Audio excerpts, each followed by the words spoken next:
శ్రీమాత్రే నమ. జై గురు దత్తాత్రేయ నమ. ఈ వీడియోలో మనం ఫిబ్రవరి 18వ తారీఖు నుంచి 24వ తారీఖు మధ్యలో జరగబోయే వార ఫలాలు ధనుసు రాశి వారికి ఏ విధంగా ఉండబోతున్నాయి అన్న విషయాన్ని మనం పరిశీలిద్దాం. చాలా వరకు ఈ వారం అంతా కూడా ఈ రాశి వారికి అనుకూలమైన ఫలితాలు మాత్రమే గోచరిస్తున్నాయి. ముఖ్యంగా ధనస్థానంలో 3 గ్రహాల సంచారం, ముఖ్యంగా లాభాధిపతి ధనస్థానం, షష్టాధిపతి ధనస్థానం. అంటే రుణాల ద్వారా, స్నేహితుల ద్వారా, స్త్రీల ద్వారా, మీకన్నా పెద్దవారి ద్వారా, అంటే మీ కన్నా ముందు పుట్టిన వారి ద్వారా ఆర్థికపరమైన సహకారం అందిస్తారు. అలాగే కుటుంబంలో శుభకార్యాలు జరిగే అవకాశం ఉంది. అలాగే ఏదో ఒక ఎంటర్టైన్మెంటు, వినోద కార్యక్రమాల్లో తరచూ పాల్గొనడం జరుగుతూ ఉంటుంది. ఏదో ఒక ఫంక్షను మీ కుటుంబంలో ఈ వారంలో జరిగే సూచనలు ఉన్నాయి. లేదంటే మీరన్నా ఏదన్నా ఒక వేడుకలోనో, ఒక ఫంక్షన్లోనో, ఒక వివాహ వేడుకలోనో పాల్గొనడం జరుగుతుంది. అలాగే ఇది స్త్రీలకు చాలా అనుకూలంగా ఉంటుంది. ఈ రాశిలో ఉన్నటువంటి స్త్రీలు మరి విలువైన ఆభరణాలు సేకరించడం, మంచి వస్త్రాలు ధరించడం, మరి ఏదైనా కొద్దిగా దగ్గర ఉన్నటువంటి బంధువుల ఇంటికి వెళ్ళడం కూడా జరిగే సూచనలు ఉంటాయి. అలాగే మరి బుధుడు కూడా ధనస్థానం, సప్తమ దశమాధిపతి ధనస్థానంలో ఉంటే జీవిత భాగస్వామి యొక్క సహకారం లభిస్తుంది. అనుకోకుండా ఆదాయం పెరగడం వల్ల మీ జీవిత భాగస్వామి మీకు విలువైన కానుకలు, బహుమతులు ఇవ్వడం కూడా జరిగే అవకాశం ఉంది.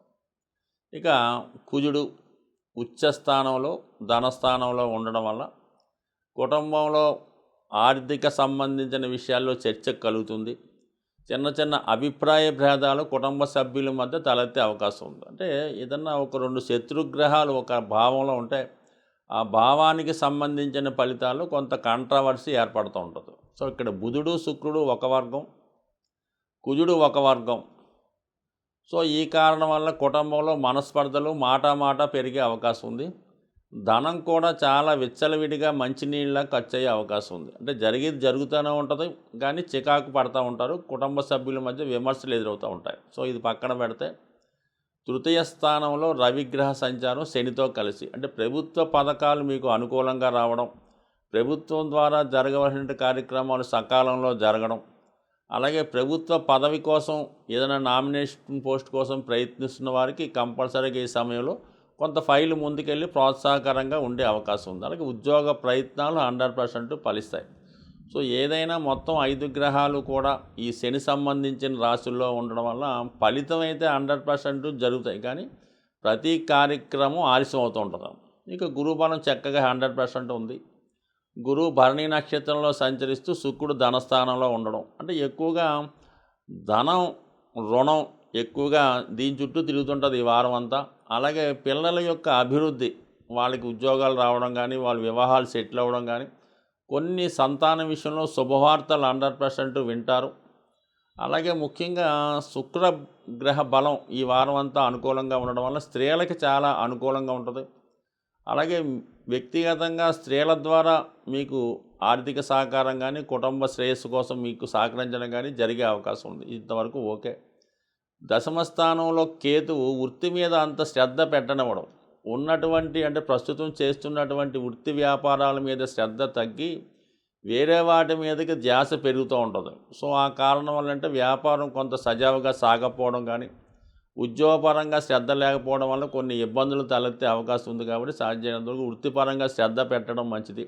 మీ యొక్క సొంత వ్యవహారాలు, వృత్తి సంబంధించిన వ్యవహారాలు, వ్యాపార వ్యవహారాలు ఇతరులకి అప్పచెప్పకుండా మీకు మీరే దగ్గరుండి చేసుకోవడమే ఉత్తమమైన పద్ధతి తప్ప స్వభావసిద్ధంగా ధనుసు రాశి వారికి అలవాటుగా ఉన్నటువంటి ఇతరుల్ని ఆశ్రయించడం, ఇతరుల మీద భారం పెట్టడం, ఇతరులకు సహకరించడం లాంటి కార్యక్రమాలు పక్కన పెట్టి సొంతంగా ఈ వారం మీరు కార్యక్రమాలు చేసుకోవడం వల్ల వృత్తి వ్యవహారాల్లో మంచి అభివృద్ధి వచ్చే అవకాశం ఉంటుంది ఈ వారంలో. ఇక 4వ స్థానంలో రాహుగ్రహ సంచారం కొంతవరకు స్థిరాస్తి సంబంధించింది, భూములకు సంబంధించిన వ్యవహారాల్లో ఎక్కువగా తర్జన భర్జన జరుగుతుంది. ఏదైనా మంచి గృహం కొనుక్కుందామా, లేదంటే ఒక వాహనం కొందామా, లేదంటే ఉన్న గృహాన్ని బాగా రిపేర్ చేయిందామా, అంటే ఇన్వెస్ట్మెంటు గృహం మీద కానీ, స్థిరాస్తుల మీద కానీ పెట్టే ప్రయత్నాలు జరుగుతుంటాయి. సాధ్యమైనంత వరకు ఒక పెద్ద బడ్జెట్తో కూడుకున్నాయి కాబట్టి సాధ్యమైనంత వరకు మీ యొక్క సోర్స్ ఆఫ్ ఇన్కమ్, అలాగే మీ ఆర్థిక వనరులు చూసుకొని దానికి తగ్గట్టుగా మీరు ప్లాన్ చేసుకోవడం మంచిది.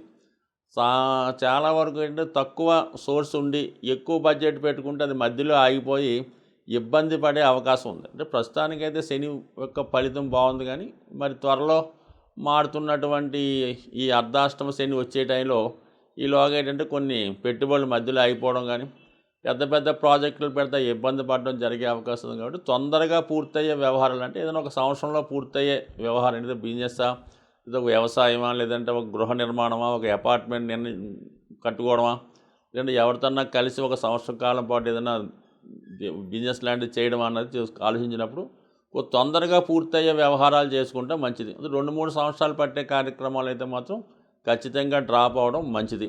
సో ఏదైనా ఈ రాశి వారికి మరి ఈ వారం ఆర్థిక వనరులు చాలా అనుకూలంగా ఉన్నాయి. దాని సద్వినియోగం కరెక్ట్గా చేసుకుంటే దాన్ని ఇంకా ఆ వనరులు పెరిగే అవకాశం ఉంది. సాధారణంగా ఈ గోచార ఫలితాలు మనం చెప్తున్నప్పుడు చాలామందికి కొన్ని అనుకూలంగాను కొన్ని ప్రతికూలంగాను ఉండే అవకాశాలు ఉంటాయి. సో ఏదైనా ఈ గోచారం జాతకంలో జరుగుతున్నటువంటి దశలు జాతకుని యొక్క జన్మ జాతకం మీద మాత్రమే ఆధారపడి ఉంటాయి. అప్పుడు జరుగుతున్నటువంటి దశలను బట్టి జీవితం నడుస్తుంటుంది. అంటే గోచారం ఏం చేస్తుందంటే జాతకంలో ఉన్న ఫలితాలు ఈ గోచారంలో వచ్చే స్థానం వచ్చినప్పుడు అవి ఫలితం రావడం జరుగుతుంటుంది. సాధారణంగా ఈ సప్తమ స్థానంలో గురువు వస్తే వివాహం జరుగుతుందని చెప్తాం. అలాంటప్పుడు మరి 12 రాశుల్లో ఒక రాశి వారికి కంప్లీట్గా వివాహం జరగాలి కదా, అలా జరిగే అవకాశం ఉండదు. అంటే జాతక చక్రంలో వివాహం యోగ్యత ఉండి ఆ వివాహం జరిగే దశ నడుస్తున్నప్పుడు గోచారంలో మరి రవిగ్రహం ఏ సంవత్సరంలో వివాహం జరుగుద్ది అన్న విషయాన్ని నిర్ణయిస్తుంది. అలాగే రవిగ్రహం సూర్యభగవానుడు ఏ నెలలో వివాహం జరుగుతుంది అని చెప్తుంది. అలాగే చంద్రుడు ఏ రోజులో 2-3 రోజులు అటు ఇటుగా పలానా రోజులో జరిగే అవకాశం ఉందని చెప్తూ ఉంటుంది. ఆఖరికి లగ్నం కూడా పలానా లగ్నంలో రాత్రి పగల జరుగుద్దని కూలంకషంగా పర్ఫెక్ట్గా చెప్పడానికి ఈ గోచార ఫలితాలు దానికి అనుకూలిస్తాయి.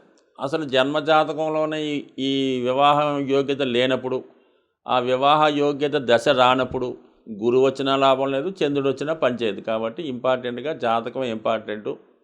జాతక ఫలితాలు తెలుసుకొని జాతకంలో ఎప్పుడు జరుగుతుంది అన్న విషయాన్ని గోచారం అన్నది ఆ ఫలితం ఇవ్వడం జరుగుతూ ఉంటుంది. సో అలాగే మరి జాతకంలో చెడు ఉన్నంత మాత్రాన దాన్ని అనుభవించక్కర్లేదు. మంచి జరుగుతుంది అనుకున్నప్పుడు దానికోసం ఎదురు చూడడం కూడా అది జరిగే అవకాశం అయితే లేదు. ఖచ్చితంగా దానికి ఏదన్నా మనకి ఏలినాటి శని జరుగుతుంది, లేదంటే అష్టమ గురువు నడుస్తున్నాడు, అష్టమ శని నడుస్తుంది, ఖచ్చితంగా ఆ సంబంధించినటువంటి దైవాన్ని ప్రార్థించుకోవడం, దానికి సంబంధించినటువంటి దానాలు చేసుకోవడం, అటువంటి వాటికి దూరంగా ఉండడం.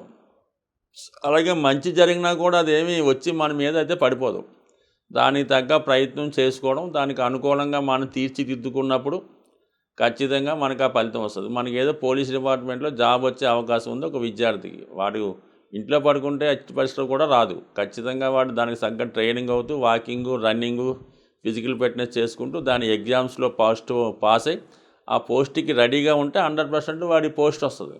పరిచయం ఏమీ చేయకుండా ఏ ప్రయత్నం లేకుండా మాత్రం ఏ సర్వీసు రాదు, ఏ ఉద్యోగం కూడా రాదు. అందుకని ప్రయత్నం ఇంపార్టెంటు. కేవలం జాతకం దాన్ని సహకరిస్తుంది.